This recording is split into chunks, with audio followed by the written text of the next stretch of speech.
తాకట్లో ఉన్న మీ బంగారాన్ని విడిపించి ఆ రోజు ఆన్లైన్ రేటుకి కొంటాం. Sharma gold company. తెలుగు రాష్ట్రాల్లో సంచలనంగా మారినటువంటి యూట్యూబర్ వైష్ణవికి సంబంధించిన హత్య జరిగినటువంటి సంఘటనా స్థలంలో ప్రస్తుతం మనం ఉన్నాం. ఇది జగిత్యాలకు 27 కిలోమీటర్ల దూరంలో ఉన్న మాదాపూర్ గ్రామం. ప్రస్తుతం నేను హత్య జరిగినటువంటి ఈ ఇంటి దగ్గరే ఉన్నాం. ప్రస్తుతం ఈ ఇల్లు వైష్ణవికి సంబంధించినటువంటి తల్లిదండ్రులు. వైష్ణవి ఇక్కడే పుట్టి పెరిగింది. అయితే హరిబాబును పెళ్లి చేసుకున్న తర్వాత హరిబాబుకు సంబంధించినటువంటి కుటుంబ సభ్యులు ఒప్పుకోకపోవడంతో వైష్ణవి తల్లిదండ్రులు ఇక్కడే వాళ్ళని ఉంచి ఇల్లరికం లాగా ఇక్కడే వాళ్ళని చూసుకునేటువంటి పరిస్థితి. అసలు హత్య ఎక్కడ జరిగింది, ఏ గదిలో జరిగిందో చూపించే ప్రయత్నం చేస్తాం. ఇది వైష్ణవ్కి సంబంధించినటువంటి తండ్రి, అంటే ఆ తండ్రికి సంబంధించిన షాప్ ఇది. ఆయన ఇక్కడే షాప్ నడుపుకుంటూ కూడా వాళ్ళు జీవనం సాగిస్తున్నటువంటి పరిస్థితి. ఇక్కడి నుంచి నేరుగా మనం ఈ ఇల్లు చూడవచ్చు. ఇది 2 అంతస్తుల భవనం.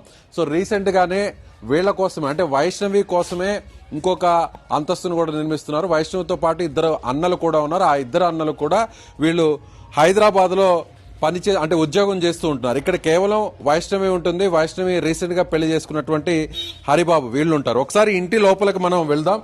సంఘటనా స్థలం, అంటే హత్య జరిగినటువంటి సంఘటనా స్థలానికి సంబంధించిన గది ఇదే. ఎస్, ఎగ్జాక్ట్ గా మనం ఇక్కడ చూస్తున్నాం. ఇక్కడ తాళం వేసింది ఈ గదిలోనే. అంటే వైష్ణవి చిన్నప్పటి నుంచి ఇక్కడే పుట్టి పెరిగినటువంటి వైష్ణవి ఇక్కడే తమతోనే ఉండాలనేటువంటి ఉద్దేశంతో బయట వేరే ఇంటిని కూడా తీసుకోకుండా తమ ఇంటిలోనే ఒక గదిని కేటాయించి ఇద్దరిని ఇక్కడే ఉంచేటువంటి పరిస్థితి ఉంది. తాళం వేసేస్తున్నారు ఇక్కడ. చూడవచ్చు, అంటే పోలీసులు లోపల ఉన్నటువంటి క్లూస్ కోసం, అదే వేరే ఇతర ఆధారాల కోసం దీన్ని లాక్ చేయడం జరిగింది.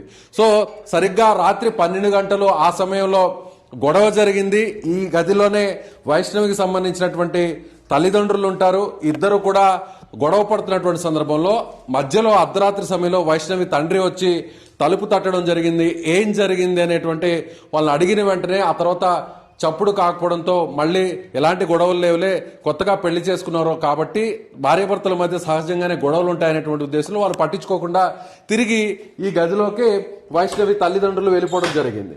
ఈ గదిలోకి అయితే మళ్ళీ సరిగ్గా 6 గంటల సమయంలో హరిబాబు ఈ గదిలో నుంచి లోపలికి వచ్చి, అంటే ఇక్కడ ఈ గది లోపలే వైష్ణవిని తనతో పాటు తెచ్చుకున్నటువంటి కత్తితో నుదుటి మీద, అదేవిధంగా చేతి మీద కూడా అటాక్ చేయడం జరిగింది. ఆ తర్వాత గొంతు నులిమి చంపాడు అనేటువంటి ప్రాథమికంగా వస్తున్నటువంటి పోలీసులు చెప్తున్నటువంటి ఆధారాలను బట్టి తెలుస్తుంది. ఆ తర్వాత సరిగ్గా 4 గంటల సమయంలో ఈ హత్య జరిగినట్టుగా తెలుస్తుంది. 4 గంటల నుంచి కూడా ఉదయం 6:30 వరకు కూడా, అంటే తన ప్రాణం పోయేంత వరకు కూడా గది లోపల ఒక గర్భవతి, తన భార్య, ప్రేమించి పెళ్లి చేసుకున్నటువంటి భార్య ఇలా కొన ఊపిరితో కొట్టుమిట్టాడుతున్నా కూడా ఆ కర్కశకుడికి తనను కనీసం ఆవేశంలో జరిగినా లేదంటే వేరే పథకం ప్రకారం ఈ హత్య జరిగినా కూడా కొన ఊపిరితో కొట్టుమిట్టాడుతున్నటువంటి భార్యను చూస్తూనే అక్కడే ఉండి ప్రాణం పోయింది అని కన్ఫర్మ్ చేసుకున్నాక ఇలా బయటకు వచ్చి తాపీగా అందరిలాగే బయటకు వచ్చినటువంటి హరిబాబు ఏ మాత్రం అనుమానం లేకుండా భార్య శవం లోపల అక్కడ భార్యని హత్య చేసి, గర్భవతిని హత్య చేసి ఇక్కడికి బయటకు వచ్చి ఇక్కడ ఎవరికి అనుమానం రాకుండానే తను పళ్ళు తోముకొని బ్రష్ చేసుకొని ఫేస్ అలా వాష్ చేసుకొని ఎవరికి అనుమానం లేకుండా బయట ఉన్నటువంటి బైక్ వేసుకొని తాపీగా బయటకు వెళ్ళిపోయినటువంటి పరిస్థితి. ఎవరైతే వైష్ణవికి సంబంధించిన తల్లిదండ్రులు నార్మల్ గానే రాత్రి ఏదో చిన్నపాటి గొడవ జరిగి ఉంటుంది, ఏం ఇబ్బంది లేదులే, అల్లుడు కూడా హరిబాబు నార్మల్ గానే బయటకు వెళ్ళిపోతున్నాడు అని అందరూ కూడా ప్రశాంతంగా ఉన్నారు. కానీ అనుమానం నార్మల్ గా ఎంతసేపటికి కూడా వైష్ణవి బయటకు రాకపోవడంతో తలుపు తట్టి బయటకి రావాలని పిలవడంతో వైష్ణవి నుంచి ఎలాంటి రెస్పాన్స్ కూడా లేకపోవడంతో తల్లిదండ్రులు ఒక్కసారిగా డోర్ తీసి లోపలికి వెళ్లారు. ఆ గదికి సంబంధించినటువంటి కిటికీలు ఇవే. ఇక్కడే పోలీసులందరూ కూడా మొత్తం అంతా కూడా సీజ్ చేస్తున్నారు. లోపల ఉన్నటువంటి ఆధారాలన్నింటినీ కూడా సేకరించేటువంటి ప్రయత్నంలో భాగంగా ఎక్కడ కూడా సౌండ్ రాకపోవడంతో అప్పుడు చూశాక రక్తపు మడుగులో పడిపోయినటువంటి వైష్ణవుని చూసి తల్లి తండ్రి అందరూ కూడా షాక్ గురయ్యారు. అప్పటికే హాస్పిటల్కి తీసుకెళ్లేటువంటి ప్రయత్నం చేశారు. రక్తపు మడుగులో ఉన్నటువంటి వైష్ణవుని తీసుకుని వెంటనే నేరుగా ఇక్కడి నుంచి సమీపంలో ఉన్నటువంటి హాస్పిటల్కి తీసుకెళ్లారు. కానీ అప్పటికే అక్కడ ఉన్నటువంటి వైద్యులు కూడా వైష్ణవి మృతి చెందినట్టుగా చెప్పడం జరిగింది. ఈ సాదాసీద ఈ ఊరు ఒక చిన్న ఊరు. మనం ఒకసారి పరిశీలించినట్లయితే ఒక చిన్న ఊరు, చిన్న గ్రామం. ఇక్కడ ఉన్నటువంటి వైష్ణవి ఈ ఇంటి నుంచే ఎన్నో వందల వీడియోలు షేర్ చేస్తూ వచ్చింది, పోస్ట్ చేస్తూ వచ్చింది. సో తన భర్త తనను ఎంతో సంతోషంగా చూస్తాడు అనేటువంటి ఇదితో ప్రతి మూమెంట్ కూడా క్యాప్చర్ చేసి ప్రతి ఫుటేజ్ ను కూడా తను అప్లోడ్ చేసేది.